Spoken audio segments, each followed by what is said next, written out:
Philosophy. His published works on Mesoamerica. He's introducing Brant Gardner. Analysis of classical. I almost need to ask him this. How do you pronounce this? Now what? Kinship terminology. An ethnohistoric investigation into the identification of the use of Kosa. What's that? Kosho. He has written articles that have appeared in the Barnes Review and has widely acclaimed 6-volume commentary on the Book of Mormon, Second Witness, Analytical and Contextual Commentary on the Book of Mormon is published by Chris. That's a wacky apology. When we get the 6-volume, I have to sign all 6 volumes. So with that, I'll introduce Frank Gardner.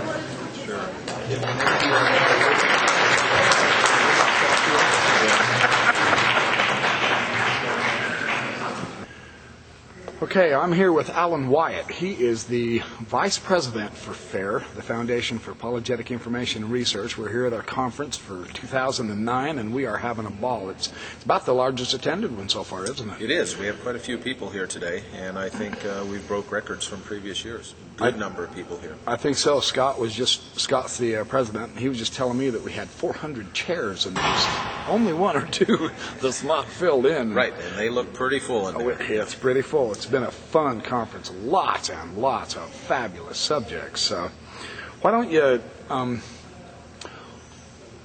we've been around for 10 years. This is the 10th year now. Actually, this is the 11th conference. The 11th conference, okay, 11th conference. So, yeah, last year was the 10th year. That's awesome. So this year, what have we done with FAIR that's we've had a couple of milestones. It's really propelling us onto really, truly, literally, an international scene. Explain Correct. some of that with us. This past year, FAIR has had sponsored a conference in Germany and had a good attendance there. I believe that there was in excess of 120 people at that conference in Germany, which is a good number. It's certainly more than we had at the first few FAIR conferences. It is, isn't it? Well over a decade ago.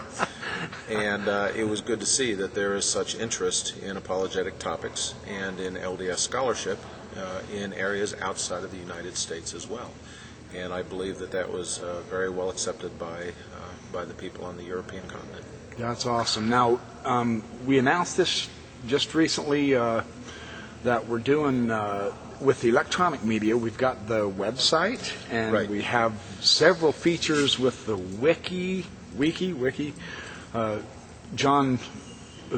It's Matt Roper was telling me, we've got to get out of this wickedness at FAIR. Actually, a lot of people think of FAIR. FAIR was born on the internet, obviously. Sure.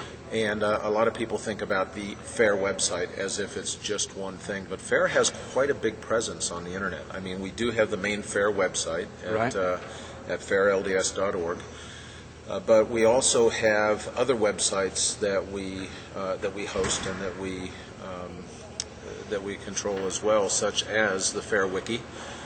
There's an English version of the FAIR Wiki, but there's also versions of the Wiki in other languages as well that we put out there, and that we have volunteers who create articles for. We have a website, blacklds.org, which is about African American issues in the church, and it is going along very well.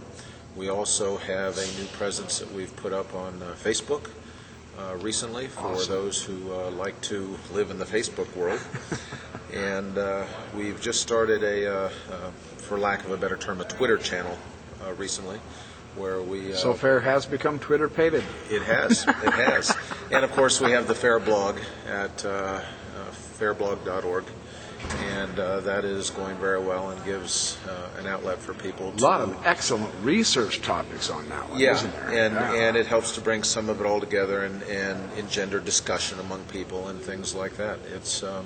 We've got quite a good presence. Have we gotten to the point where we're going to do the? I know YouTube is a big thing with all the videos. I mean, I've been jumping on that all over the place. Is FAIR doing YouTube? Oh yes, now also with the videos. Yes, okay. FAIR has a YouTube channel, awesome. and actually there's two parts to that. We have a YouTube channel that has well over 100 videos that are on it already about apologetics and LDS topics.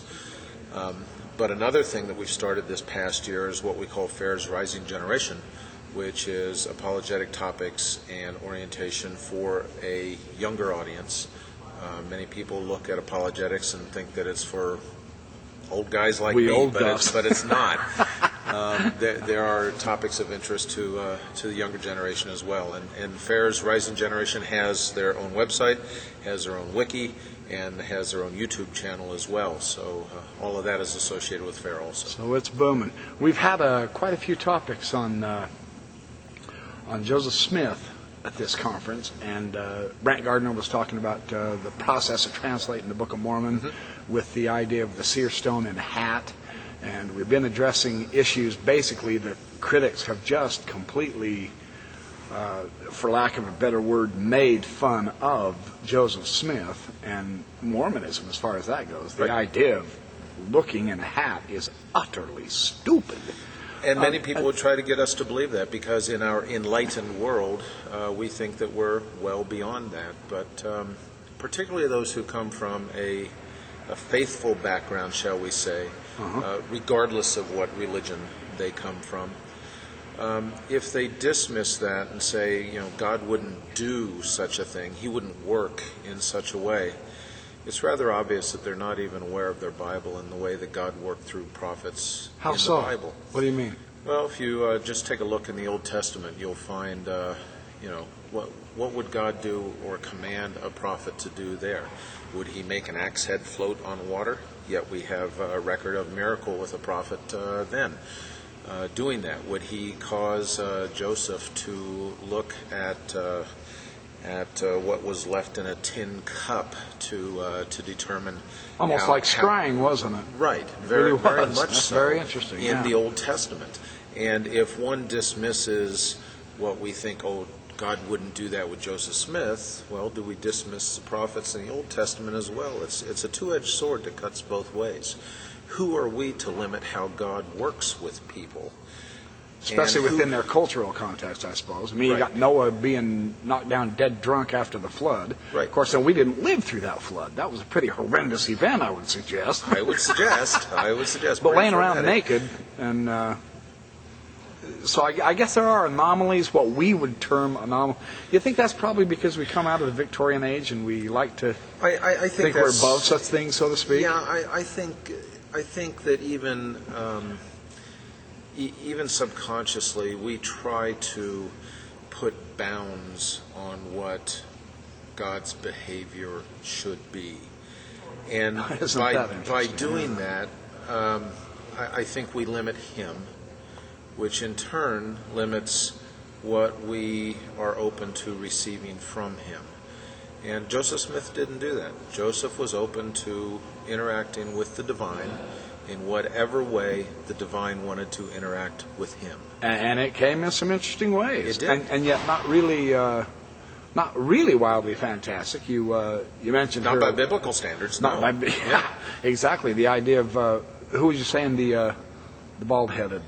Oh yeah, Elijah in the Old Testament was walking down the street, and he apparently was bald, and some local youth made fun of him because he was a bald-headed guy, and it wasn't too long before he called a she-bear out of the woods and came and mauled and killed those kids.